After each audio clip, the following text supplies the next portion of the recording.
Bonjour à tous et à toutes.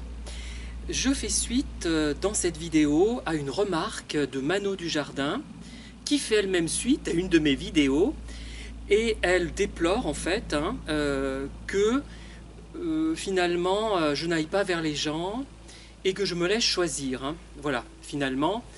Et ce qui provoque d'ailleurs ma colère. À juste titre, elle fait bien remarquer que lorsqu'elle a été choisie et donc souvent déçue après, parce que les gens la laissent tomber, souvent ce qui se passe, ce sont soit des personnes très légères, soit des personnes perverses, ça dépend, on ne peut pas généraliser, soit des gens qui ont été déçus, qui s'imaginaient que nous étions, comment dire, de telle et telle catégorie de personnes, ils se sont trompés, voilà, tout simplement, ça peut être ça, quoi qu'il en soit. Et elle trouve dommage, elle me conseille donc d'aller plus vers les autres. Alors, déjà, quand je dis que je ne vais pas vers les autres, c'est faux, puisque par le biais de ces vidéos, je vais vers les autres, justement. C'est une manière pour moi d'aller vers les autres, mais dans une situation que je trouve confortable, qui ne me met moins en péril que d'autres situations. Je reviens par exemple sur l'exemple des gens qui vous parlent sans arrêt de votre métier, alors que vous avez dit que votre intérêt principal, c'était l'écriture et la publication de livres. Et il y a des gens qui persistent, ils veulent savoir ce que vous faites pour gagner votre argent. Et là, pour moi, c'est quelque chose d'extrêmement lourd et violent. C'est un acte de violence que l'on m'inflige. Et je pèse mes mots en disant ça. Bref, je reviens au sujet. Et donc j'ai ces vidéos avec plein de commentaires. Ça m'a permis de rencontrer des lecteurs, des gens intéressants. Et d'ailleurs, j'ai plein de mails encore que je n'ai pas exploités. Il y a des mails d'Hélène que je dois restructurer pour en extraire les éléments qui m'intéresseront pour une vidéo. Il y a des mails aussi de Nicole, qui n'intervient plus après les vidéos, mais auxquels je n'ai pas répondu. Il y a des mails d'un certain Laurent, je crois, je ne sais plus son prénom. Enfin, j'ai un tellement que... Bon, il y en a au moins peut-être deux autres personnes qui m'écrivent, sans parler des amis habituels que je peux avoir, auxquels je ne réponds pas forcément rapidement. Donc il y a tout ça, tous les gens que je connais par le biais du net, par le biais des vidéos, des gens que j'ai connus en vrai par le net, que j'ai vus, mais que je ne vois plus parce qu'ils habitent loin. Et donc il y a des mails auxquels je dois répondre, des coups de fil que je dois passer, que j'ai envie de passer, ou que je n'ai pas le temps de passer parce que je suis mal organisé, globalement. Voilà. Il y a le travail avec les collègues qui généralement sont très bien. Il y a le voisinage aussi sympathique, je m'entends plus ou moins avec certains, mais globalement ça se passe très bien. Voilà, il y a tout ça, il y a donc le travail, le réseau amical internet, le réseau amical de proximité, le petit réseau aussi, tout ce qui est par rapport au lecteur éventuellement, l'écriture de mes livres qui me prend beaucoup de temps aussi, le jardin dont je m'occupais, les chats à nourrir, bref. Bon, voilà. Donc avec ce que j'ai, si je recherchais encore des gens, alors que je n'arrive même pas à arriver à bout des amis que je peux avoir, réels et des relations amicales et des amis. Enfin, il y a les deux actuellement. Eh bien, je serais fou, j'ai envie de dire. Ou alors, je serais dans le manque absolu de quelque chose. Alors là, c'est là que c'est intéressant. Moi, je pense que beaucoup d'entre nous, nous qui sommes victimes des pervers encore, moi de moins en moins, comme par hasard, c'est bizarre, pourquoi je suis de moins en moins, vous allez le comprendre, vous avez déjà compris. Bon, déjà j'ai compris le sujet. Et d'autre part, je ne suis plus en quête relationnelle absolue à tout prix. Et j'ai l'impression, enfin je me trompe peut-être, que certains d'entre nous sont encore dans cette quête. Peut-être parce qu'ils sont plus jeunes, parce qu'il y a un âge pour ça aussi. Je ne vais pas tomber dans les schémas, mais il est clair que quand on a 20 ans, on a plus besoin de se construire par le biais des relations, plus besoin de s'occuper par le biais des relations, on a moins d'intériorité, ce qui fait qu'on va plus vers les autres. Maintenant, j'en suis à un point où finalement j'ai intégré ce que les autres pouvaient m'apporter à moi-même, ils sont en moi. Et les gens dont je publie les lettres anciennes d'ailleurs, ce sont des relations, qu'on le veuille ou non, ils sont morts depuis longtemps, tout le monde les a oubliés, moi pas, puisque je publie leurs lettres encore, et je suis en relation avec ceux-là aussi, je suis en relation avec moi-même, avec mes livres, bref, tout ce que je vous ai raconté tout à l'heure, et si j'étais encore dans cette quête amicale, voire amoureuse, ça voudrait dire que je n'ai pas ce que je veux et que je chercherais surtout, c'est même pas ça le pire, ça voudrait dire surtout que je rechercherais la relation pour la relation, une relation qui me donnerait une réponse par rapport à ce que je suis. Je suis encore là-dedans, puisque je prête encore attention à ce que mes lecteurs me renvoient de positif ou de négatif, hein. Je suis encore un peu là-dedans, mais si j'étais vraiment, si j'avais vraiment dépassé ce stade, si j'étais pleinement autosuffisant, si on, jusqu'à un certain point évidemment, eh bien je n'aurais pas besoin de ça. Je ne suis pas encore arrivé à un degré, on va dire, j'aime pas ce terme, hein, de spiritualité suffisant encore, mais je progresse, hein.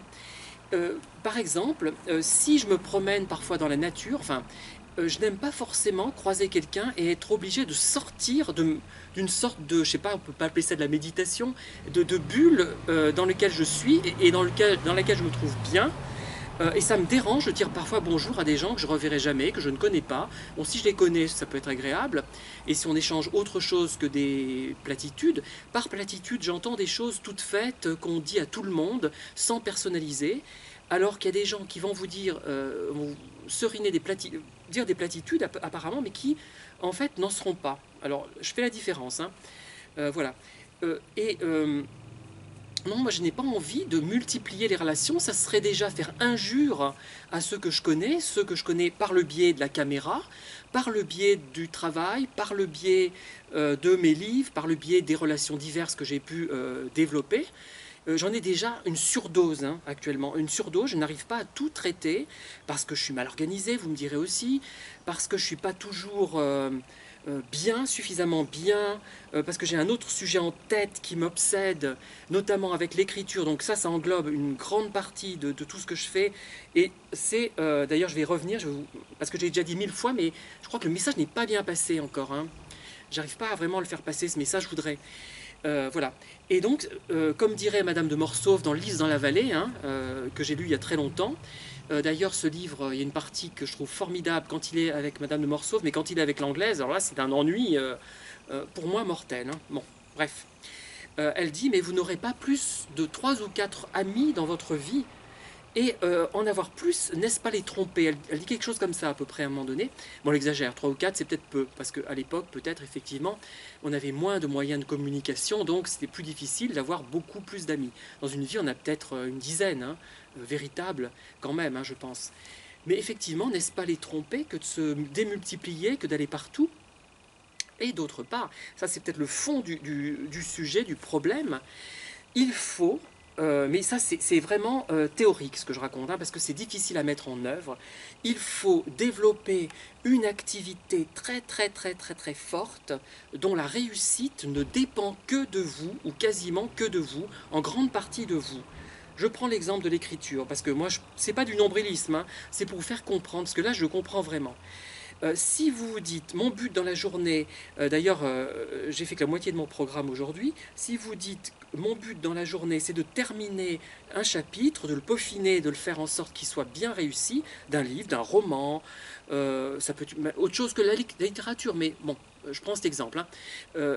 Eh bien, ça va vous donner une force, un but dans la vie, une force qui fait que vous n'aurez pas forcément besoin à tout prix de quelqu'un. Vous en aurez quand même un peu besoin, évidemment. Mais je dirais 80%, enfin, c'est bête de donner des chiffres, mais pour imager un petit peu, hein, 80% du besoin relationnel que vous aviez va être satisfait. Quand j'avais pas cette activité, j'avais besoin beaucoup plus des gens. J'avais besoin d'eux pour vivre, pour exister, et là moins. Bon, vous me direz qu'il faut des lecteurs, pas forcément.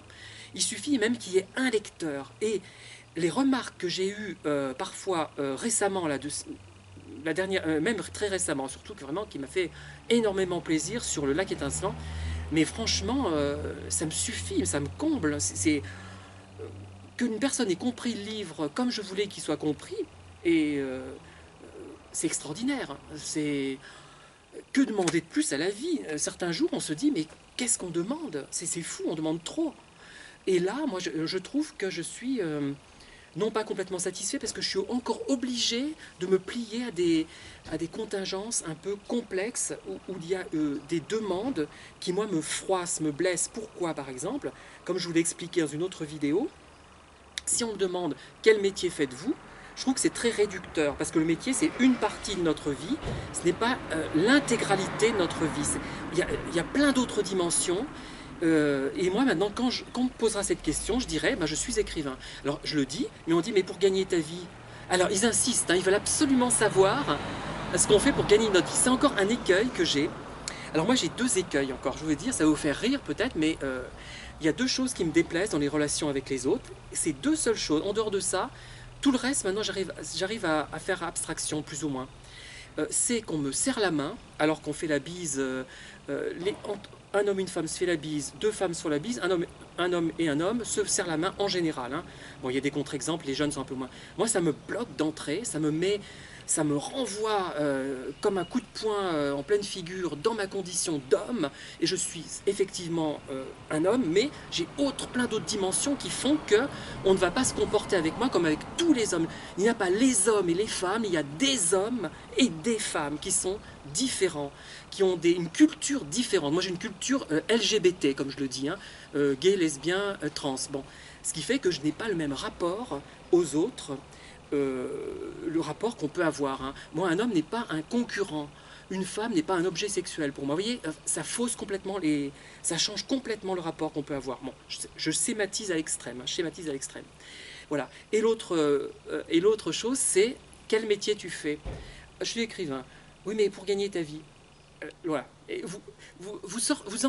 y a pas, si vous enlevez ces deux choses, je suis intégré. Je dirais que ça va. Ça va. Le reste, je peux le supporter. Bon, après, il y a des trucs. Ça me fait plutôt rire le reste. Hein, ça m'amuse. Comme ce monsieur qui me dit une femme, ça ne peut pas comprendre les règles du foot.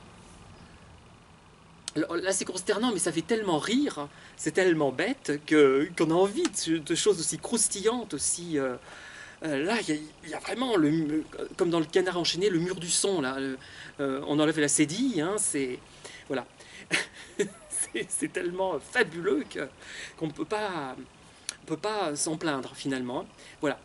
Et je crois qu'il faut non pas se passer des autres, mais le plus possible, non pas se centrer sur écouter les autres, être à l'écoute des autres quand ils veulent vous parler, mais pas aller à la recherche de l'autre à tout prix pour faire des relations, pour combler un vide intérieur qui n'est pas celui du pervers, mais qui est le vide d'une personne sensible qui n'a pas trouvé sa voie, qui n'a pas trouvé un moyen d'expression qui lui permette de se détacher un petit peu du contact avec les autres. Mais le contact avec les autres, on le garde. Moi, j'aime bien écouter, surtout de plus en plus. Bon, je parle parce que j'ai eu des gros problèmes ces derniers temps, hein, avec le décès de ma mère, c'est pas résolu, hein. Il faut digérer tout ça. Mais finalement, c'est beaucoup plus intéressant, moi, d'être en train de boire une tasse de café et grignoter des petits gâteaux et d'écouter quelqu'un raconter ce qu'il ou elle fait, hein, pas seulement pour les ragots, aussi pour les ragots, mais moi, je trouve ça très agréable, plus agréable que de rechercher à tout prix une relation artificielle.